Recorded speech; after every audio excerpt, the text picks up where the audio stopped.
الحمد لله رب العالمين، والصلاة والسلام على النبي الأمين صاحب الخلق العظيم، الرحمة المهداة للعالمين، وعلى آله الطيبين الطاهرين وصحابته الأكرمين أجمعين. أما بعد، أيها المؤمنون، كما هي عادتنا في هذا المجلس الكريم أن نتدارس وإياكم ما تيسر من كتاب الله وسنة رسول الله صلى الله عليه وسلم. التفسير مجلس التفسير إن شاء الله. Donc, comme d'habitude, dans cette assemblée bénie, on étudie avec vous les exégèses. Un vendredi, un verset coranique, un vendredi, un hadith. La semaine dernière, c'était le hadith. Et donc, cette semaine, ça va être l'aya, un verset coranique, avec tafsir bil ma'tour, donc l'interprétation du Coran avec le ma'tour, c'est-à-dire par les textes, par le Coran et la Sunna. C'est le ma'tour, et on avait choisi, comme je vous ai dit, tafsir l'imam al-Qurtubi, al-mulqab bi Amir al-Mu'minin fi tafsir, Ahkam al-Qur'an, de l'imam al-Qurtubi. On a traduit une partie avec un certain nombre de professeurs sous le nom, sous le titre, les perles du Coran, les versets choisis. واليوم مع الآية من سورة الحجرات: يا أيها الذين آمنوا لا يسخر قوم من قوم عسى أن يكونوا خيرا منهم ولا نساء من نساء عسى أن يكون خيرا منهم ولا تلمزوا أنفسكم ولا تنابزوا بالألقاب ولا تلمزوا أنفسكم ولا تنابزوا بالألقاب بئس الاسم الفسوق بعد الإيمان ومن لم يتب فأولئك هم الظالمون. Donc aujourd'hui, on traite le verset de Surat al-Hujurat, les appartements, qui est une surah médinoise, madaniya, où Allah nous dit: ô vous qui avez cru qu'un groupe ne se raille pas d'un autre groupe, ceux-ci sont peut-être meilleurs qu'eux, et que des femmes ne se raillent pas d'autres femmes, celles-ci sont peut-être meilleures qu'elles. Ne vous dénigrez pas et ne vous lancez pas mutuellement des sobriquets injurieux. Quel vilain mot que perversion lorsqu'on a déjà la foi, et quiconque ne se repent pas, ceux-là sont les injustes. Donc c'est le verset 11 de la surah 49 al-Hujurat. أولا بين يدي الصورة، هذه الصورة هذه من الصور اللي كيوصيو بها المشايخ الشباب والشابات في تعلم الأدب. Cette surah, avec surah al-Nur, la lumière, nos chouyurs conseillent de bien l'apprendre, ou à défaut la comprendre et la méditer, et bien méditer dans ces deux sourates médinoises, Nur et Hujurat. Nur, la lumière, Hujurat, les appartements, qui sont deux sourates médinoises, parce qu'ils contiennent, alhamdulillah, l'adab, les convenances qu'on doit avoir vis-à-vis des créatures. La pudeur, les bonnes manières, les dégâts des mots, etc., etc. Diffamation, calomnie, médisance, etc. Tout ça, on le trouve dans ces sourates qui organisent la relation sociale entre les créatures. Très important. اللي بغى يتعلم هذا الاداب والحياء الى اخره عليه سوره النور، عليه سوره الحجرات، السورات اللي كتعلمنا حتى الادب النبوي. يا ايها الذين امنوا لا ترفعوا اصواتكم فوق صوت النبي ولا تجهروا له بالقول كجهر بعضكم لبعض ان تحبط اعمالكم وانتم لا تشعرون الى اخر الايات. وهنا لا يسخر قوم من قوم. Et on avait déjà fait si vous vous rappelez, l'exégèse tafsir du verset d'avant de cette surah, surah al-Hujurat, où Allah nous dit: innamal mu'minuna ikhwatun fa'aslihu bayna akhawaykum. Les croyants ne sont que des frères. Ramenez donc la réconciliation, la paix entre frères. On a dit, on a donné le contexte, sabab nuzul de ce verset et on l'a largement détaillé. Ça c'est très important donc en introduction avant même de rentrer dans le vif du sujet. يقول l'imam Qurtubi rahmatullahi alayhi, dans ce verset, Allah Tout-Puissant oriente les musulmans vers le comportement adéquat à l'égard d'autrui, quel que soit cet autrui. Au point même que nos savants parlent également de la faune et de la flore, des objets qu'on croit inanimés, même la pierre, même le... Hein, on a vu le prophète alayhi salatu wassalam, comment il s'est comporté avec le tronc du palmier. Le tronc du palmier. Il a consolé un tronc du palmier. Vous imaginez ça aujourd'hui? On va vous traiter de fou. Tu consoles un tronc de palmier, on va te traiter de, on va dire, va consulter. Hein? Le prophète l'a fait.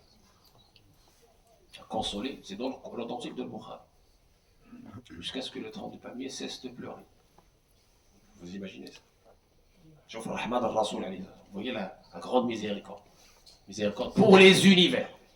Comme Allah l'a dit dans le Coran. Toutes les créatures sont concernées par cette bienveillance, ce bon comportement, cette miséricorde. Très bien. Il est explicité dans ce sens par deux volets.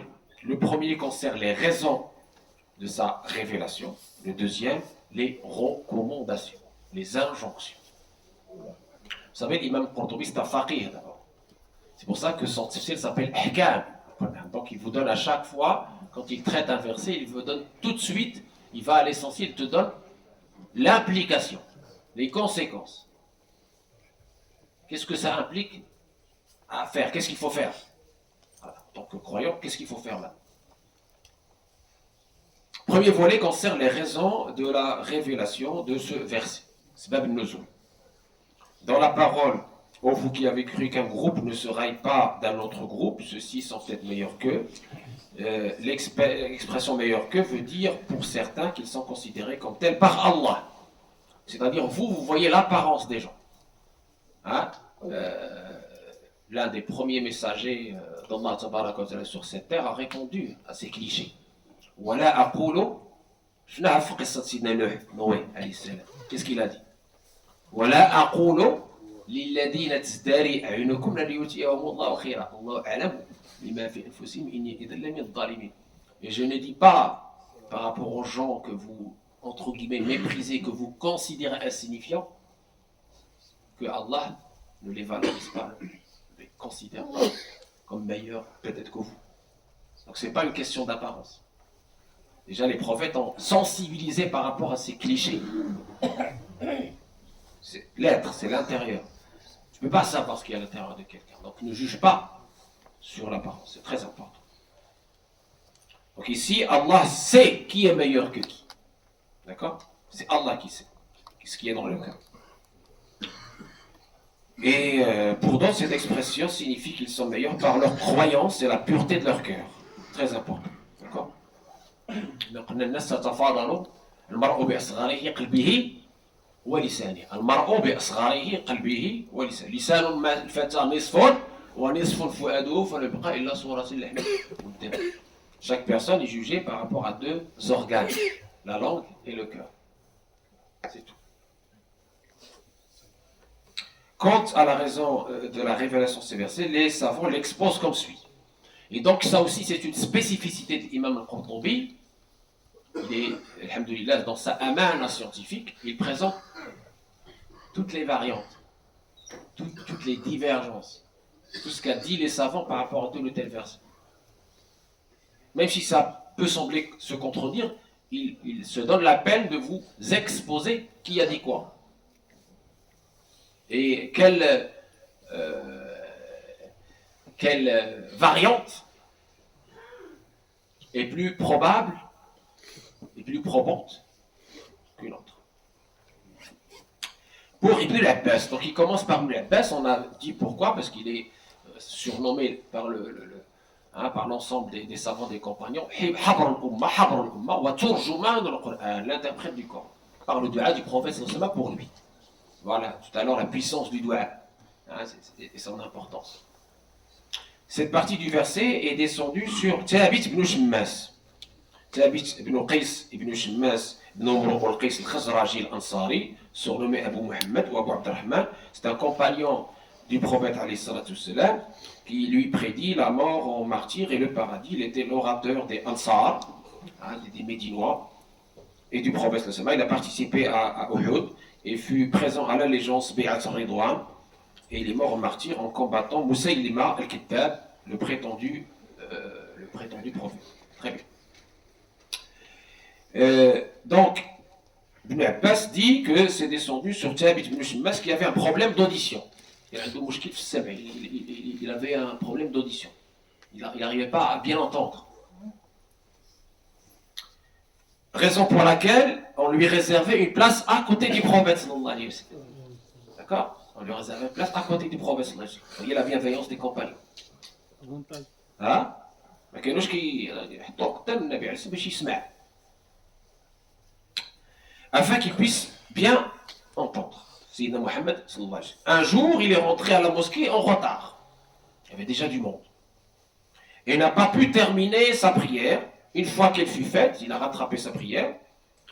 Il trouva le groupe déjà installé autour du prophète. Vous savez, on se précipitait pour être devant le prophète. C'est pas évident. Hein. Donc les gens étaient déjà installés. Et il fut empêché de rejoindre sa place habituelle par quelqu'un. D'accord? Ce qui l'a mis en colère, Thabit ibn Shammas, qui l'insulta en disant fille d'une telle, évoquant sa mère qui était négatrice, mécréante, kafira. L'homme en question fut gêné par ce propos insultant et Allah défendit ainsi cet homme blessé par ses paroles. C'est ça la raison de la révélation de ce verset pour Ibn Abbas. Dhak, lui, considère que cette partie du verset est descendue sur les membres croyants de la délégation de la tribu de Bani Tamim. Bani Tamim, donc, c'est une tribu qui se sont moqués des compagnons pauvres du prophète en voyant l'état de leurs vêtements. À une époque, malheureusement, les croyants qui ont suivi le prophète n'étaient pas riches, ils étaient très très très très pauvres. Un jour ils mangeaient, plusieurs jours ils ne mangeaient pas. Ils avaient un vêtement qui couvrait une partie de leur corps et parfois même ils se prêtaient un seul vêtement. L'autre il restait chez lui pour ne pas sortir parce qu'il n'a pas de vêtement, et l'autre il sort, il fait ce qu'il faut et il rentre, il nous donne le vêtement. Vous voyez tellement l'indigence de ces gens-là. C'est voilà.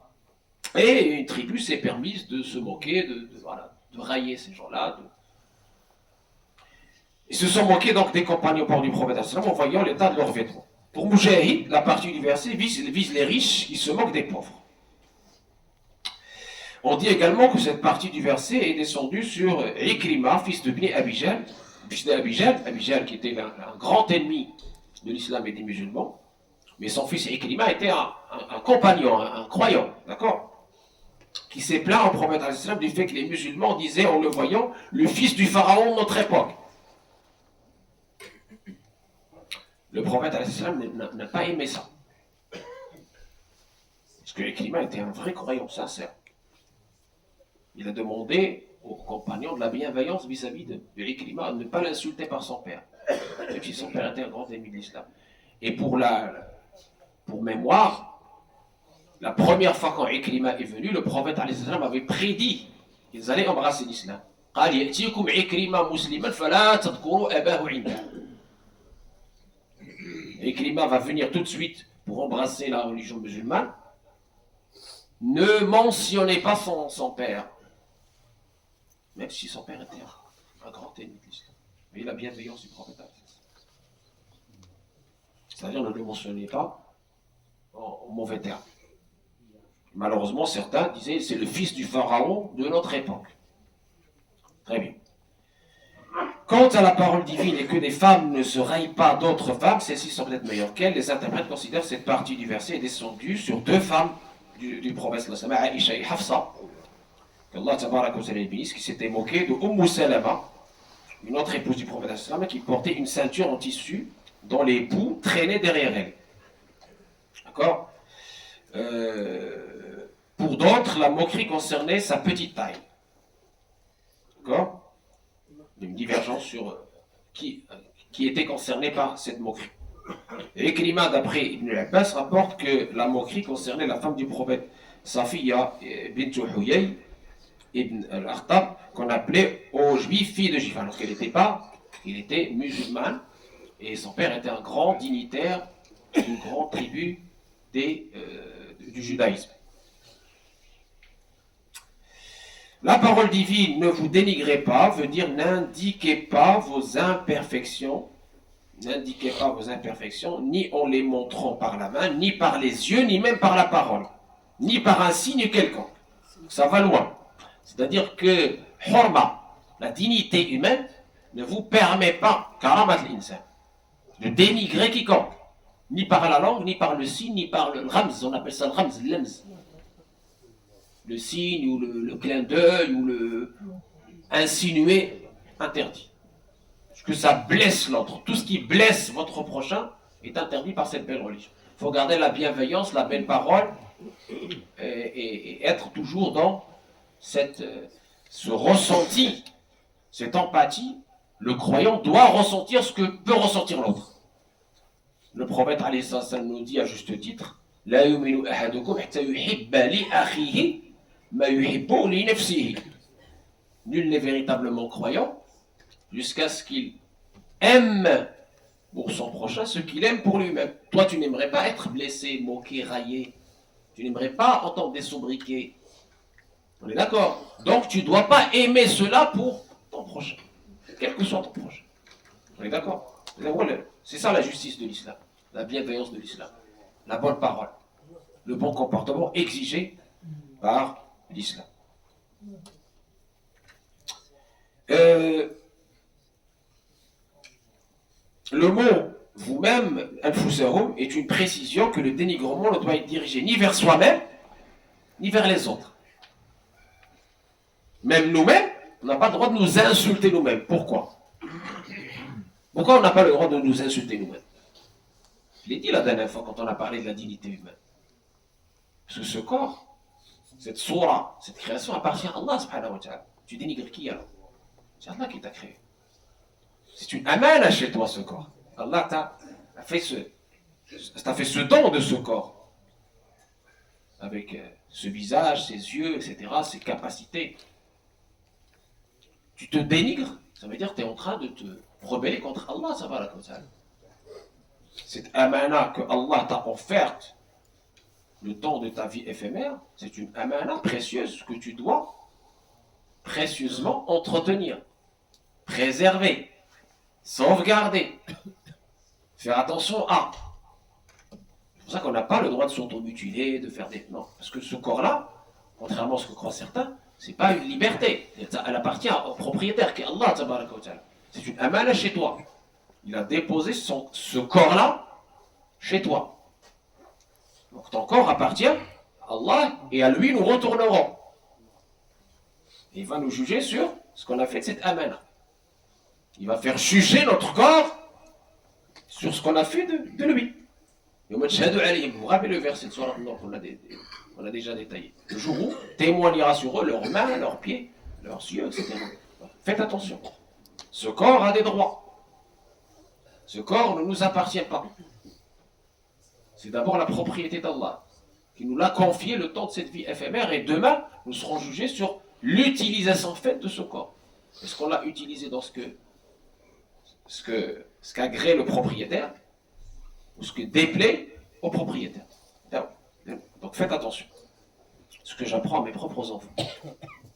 Quand il me dit oui, je suis libre, je fais ce que je veux de mon corps, non, c'est pas ton corps, c'est Allah qui te l'a confié. Et demain, tu seras jugé de l'utilisation de ce corps. Donc, prends-en soin. ولا تلمسوا أنفسكم. أنفسكم فيها أنا وفيها غيري. Moi-même et les autres.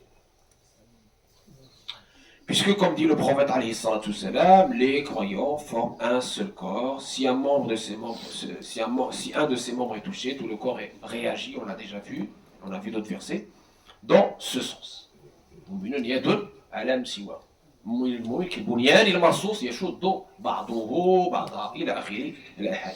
La parole divine et ne vous lancez pas mutuellement des sobriquets injurieux. ولا تنابزوا بالألقاب بئس الاسم الفسوق بعد الإيمان. Pour sa révélation, les raisons divergent. Encore une fois, ici, les savants mettent en avant plusieurs raisons de la révélation de ce verset. Asbab nuzul. Pour certains,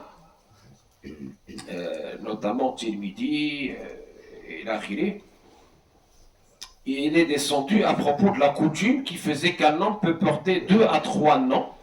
Il se peut qu'on l'appelle par celui qui le contrarie. D'où l'incitation d'Allah Tout-Puissant de bannir cela.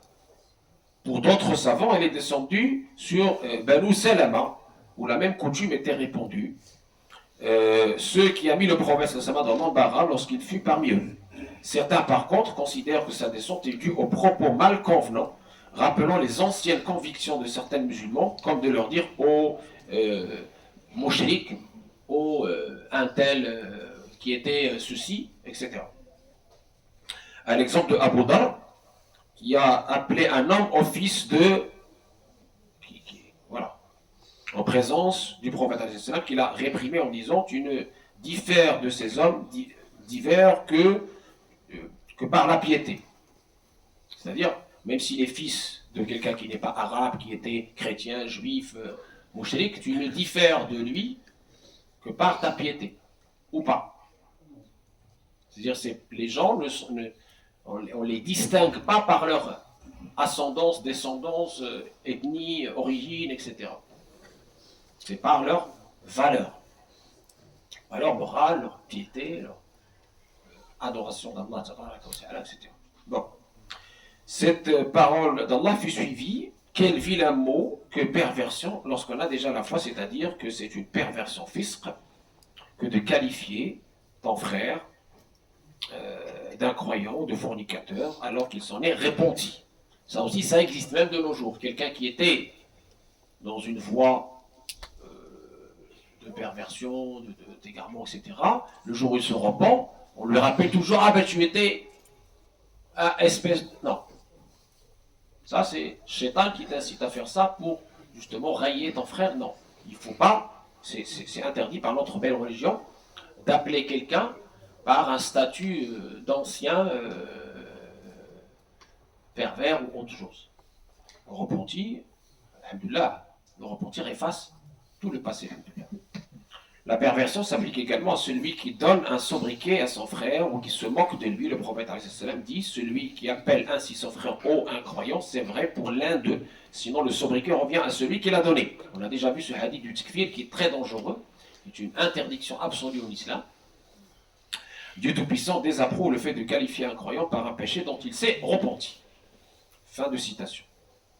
Le deuxième volet qu'on traite concerne les recommandations à adopter à l'égard de ces agissements. Elles sont faites en 2 parties. La première partie concerne les recommandations ayant un rapport avec les railleries. On ne doit pas railler une personne, qu'elle soit infirme, loqueuse ou ayant une faiblesse quelconque. C'est-à-dire, à une époque, malheureusement, les gens rigolaient avec ça. Quelqu'un qui est petit, quelqu'un qui boite, etc. Et l'islam est venu pour interdire cela parce que c'est blessant. C'est un handicap, c'est une épreuve, il faut respecter cela et aider ces personnes-là et non pas les injurier.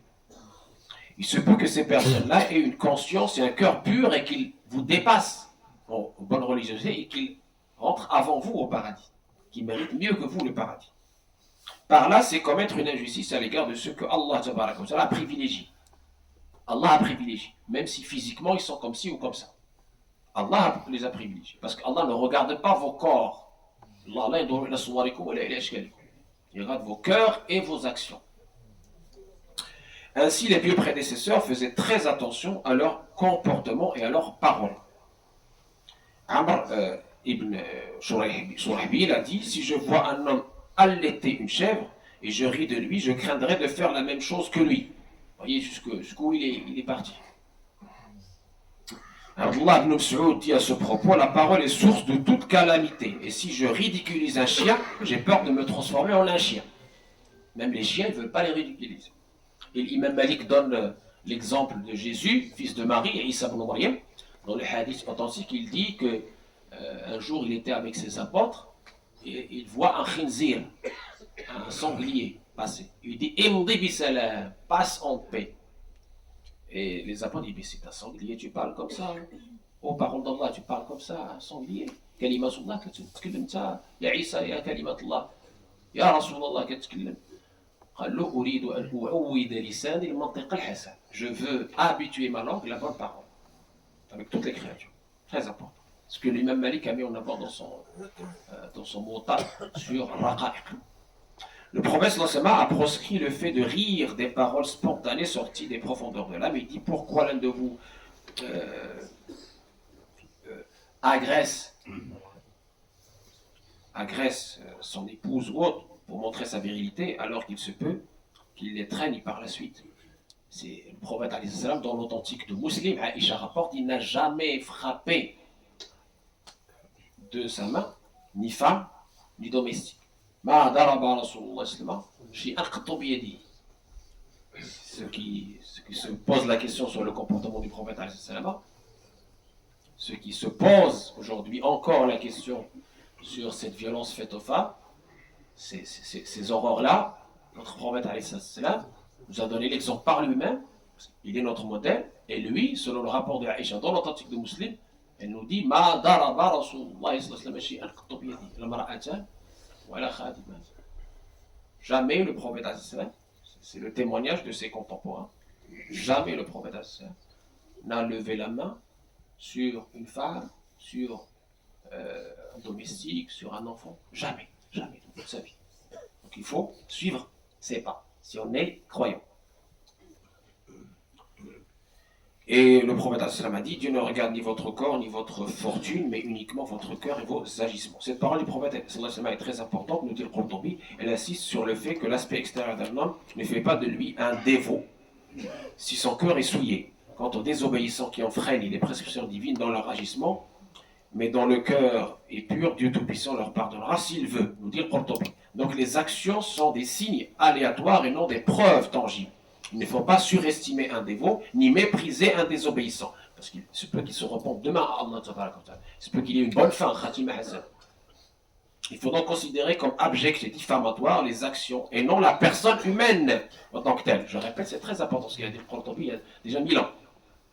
Je répète, il faut donc considérer comme abjectes et diffamatoires les actions, amen, et non la personne humaine en tant que telle, qui est honorée par Allah. ماشي الخلق العمل الخلق. On qualifie l'action de telle personne comme perverse, mauvaise, mais pas la personne. Ça aide aussi les personnes à se repentir à Allah. حتى لا نعين الشيطان على إخواننا. فهمنا ولا ما فهمناش؟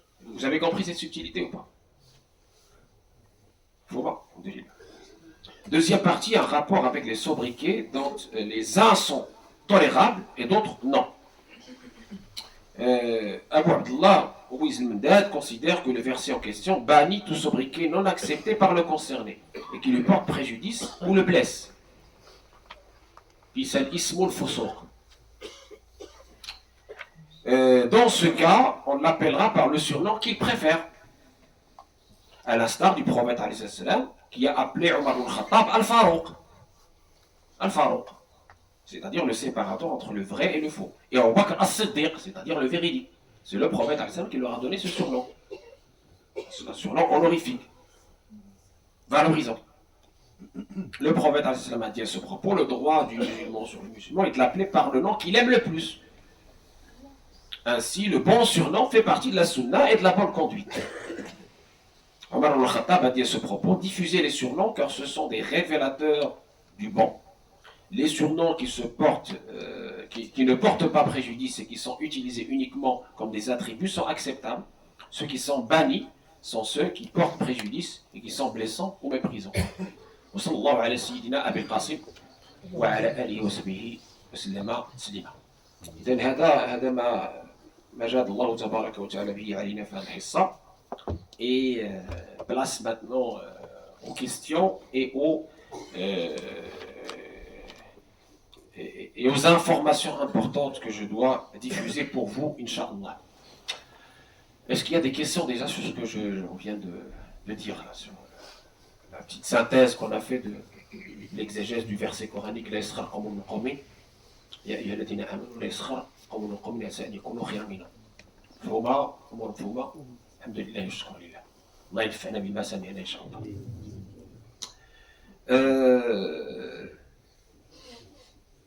هادشي اللي غنقول لكم مهم بزاف نبغيكم تسمعوه وتبلغوه. Tout ce que je vais dire là est d'une importance capitale. الأمانة هذه فليبلغ الشاهد الغائب. فليبلغ الشاهد الغائب.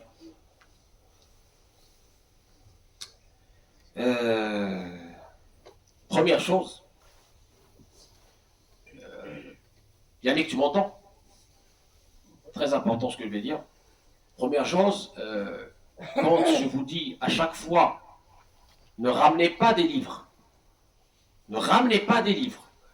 Ne ramenez pas des livres. Ne les posez pas dans la mosquée. Si vous avez des livres à ramener, ramenez-les moi. On est responsable du contenu religieux. Ramenez-les aux associations, à l'association d'ici. On les voit, si c'est des livres authentiques, bons, etc. On les met dans notre maktaba waqfiyya. Si c'est pas bon, reprenez-les. Je dis donc, c'est pas pour rien que je vous dis ça. On a eu la visite des renseignements généraux qui sont venus mercredi à l'école et ont cherché partout les livres qui sont ici. Donc on ne parle pas pour rien. Si on vous dit, c'est qu'il y a quelque chose. D'accord? Le risque, c'est de vous faire fermer la mosquée. Est-ce que vous voulez ça? Personne ne veut ça. Donc on ne soit pas la cause de la fermeture de la mosquée parce que vous nous avez ramené un livre comme ci ou comme ça. Est-ce que c'est clair ce point? C'est pas pour vous embêter qu'on vous dit de ne pas ramener des livres comme ça et les poser à la mosquée et partir. Non, c'est pas une sadaqa. C'est un problème pour nous. C'est pas une sadaqa, c'est pas une aumône. Tu fais pas une aumône. Tu nous poses un problème et tu vas et tu t'en vas. Donc soyons tous responsables. Il s'agit d'une responsabilité collective. On est tous responsables. Si demain la mosquée est fermée, à cause de ça, ça sera la personne qui a ramené ce livre qu'on n'a pas validé, qui en est responsable. Donc faites très attention. Très très attention. Quelqu'un veut ramener des livres, je suis là, on est là, l'association est là. Est-ce que ce point est clair? Est-ce qu'il y a des questions sur ce point? Est-ce que je dis est illogique ou pas? C'est logique ou pas, Yannick? Alhamdulillah. Parce que les gens disent, oh non mais il veut contrôler. Non, on ne veut pas contrôler, on veut que ce soit dans les normes, qu'on n'ait pas des livres ici de sectes qui appellent à la violence ou je ne sais pas quoi, et après c'est cette mosquée appelle à... Non, c'est pas ce qu'on veut. On n'a jamais appelé à la violence. Alhamdulillah, on est respectueux de tout le monde et on n'a rien à cacher. On n'a absolument rien à cacher. Alhamdulillah. Et tout ce qu'on dit est enregistré, tout ce qu'on dit, on peut le répéter à chaque fois.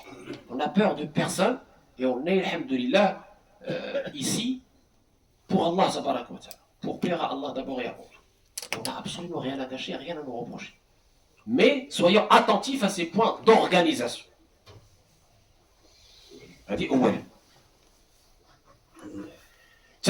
Deuxième problème qu'on a ici, c'est la mendicité. On vient d'arrêter une famille avec 130 000 euros, c'est ça? De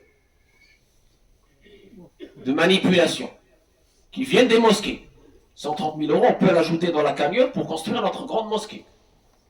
Donc s'il vous plaît, quand on vous dit faites attention, il y a des mafias de mendiants organisés, croyez-nous, on connaît quand même les gens.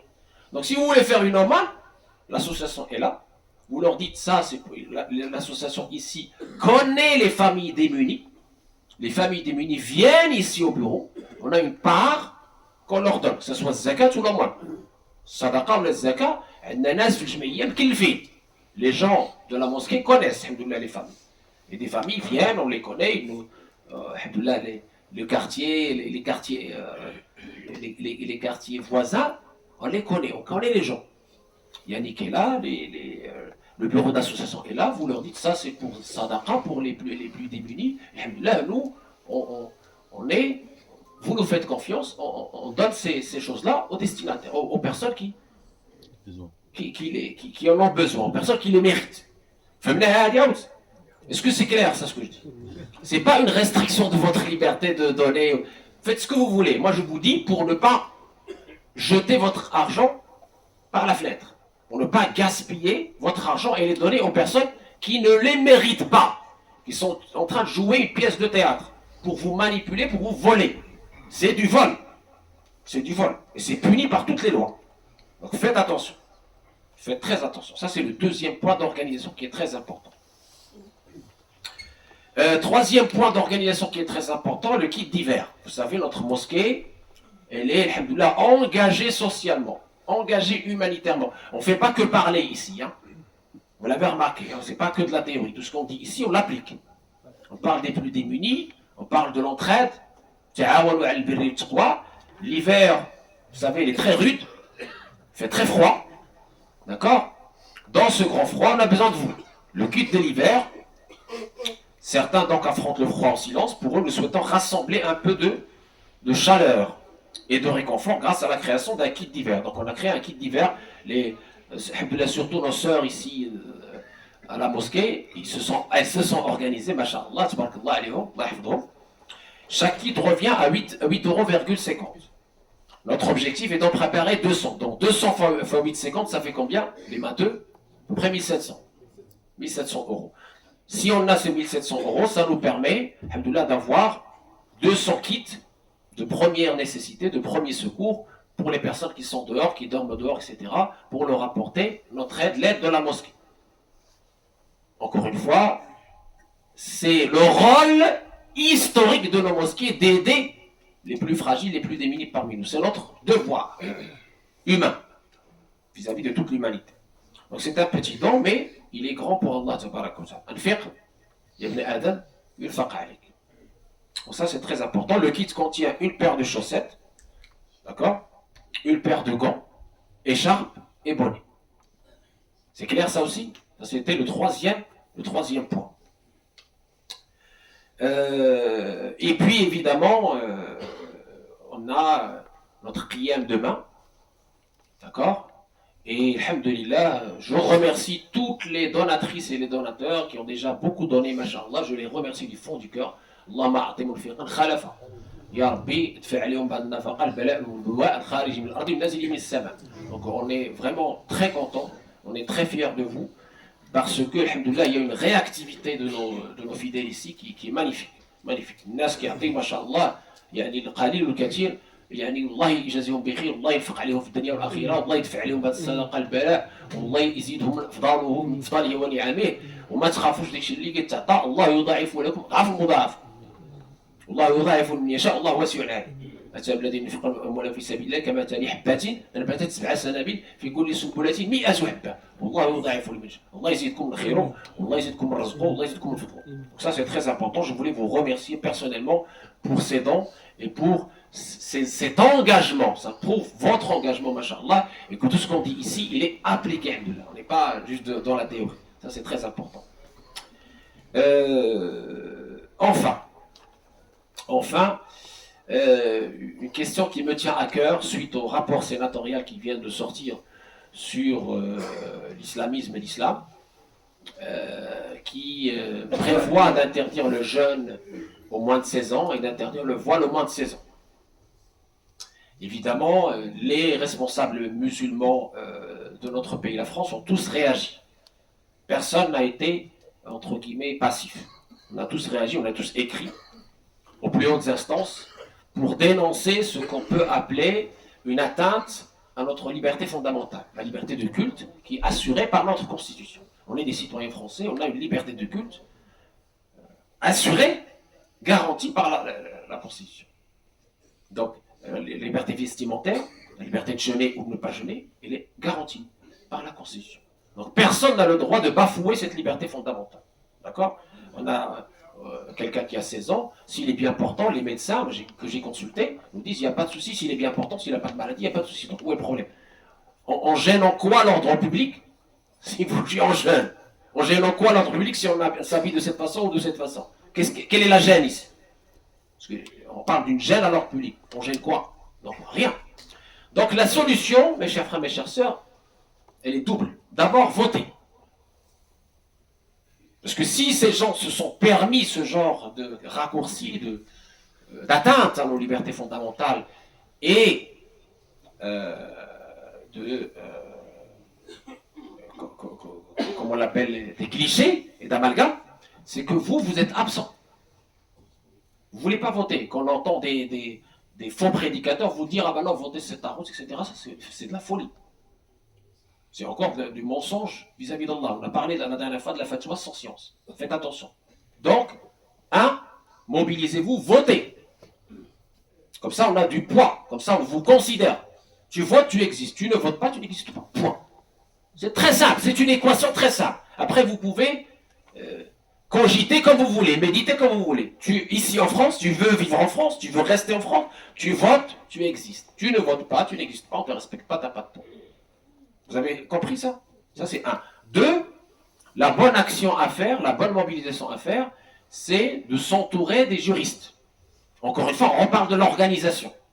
On doit s'organiser en appelant, en se mobilisant, en s'entourant des bons juristes, des bons avocats. Et quand j'entends certains faux imams et faux prédicateurs nous dire oui, faire avocat c'est haram, faire avocat c'est shirk, c'est du grand n'importe quoi. Ces gens-là vous incitent à vous extraire de la réalité, à rompre avec votre devoir de citoyen et de musulman. Fuyez-les comme vous fuyez la peste. Vous ne devez pas les écouter. Quand j'envoie mon fils faire un diplôme d'avocat, c'est aussi pour défendre, pour ces moments-là. D'accord? Pour qu'on puisse défendre correctement nos causes par les outils juridiques, par les lois que nous avons et que nous respectons. D'accord? Donc notre combat juridique doit refléter notre engagement citoyen. Parce qu'on fait partie de ce pays. On est français. D'accord? On n'est pas moins français que d'autres ou plus français que d'autres, on est tout simplement des citoyens français, avec des droits et des devoirs équivalents à tout le monde. Donc, on ne peut pas, comme ça, se laisser abattre au nom du passif, de fatwa de certains qui ne comprennent rien à leur religion, au nom d'une certaine passivité. Donc voilà mon message pour tout le monde. Cherchons les bonnes compétences et accompagnons tous ces bonnes compétences pour pouvoir, alhamdoulilah, reprendre, regagner nos droits légitimes. Notamment le droit de pratiquer notre religion sereinement, de façon apaisée. Oui. Je l'ai déjà dit. Et j'ai remercié les donateurs aussi. Donc, Inch'Allah.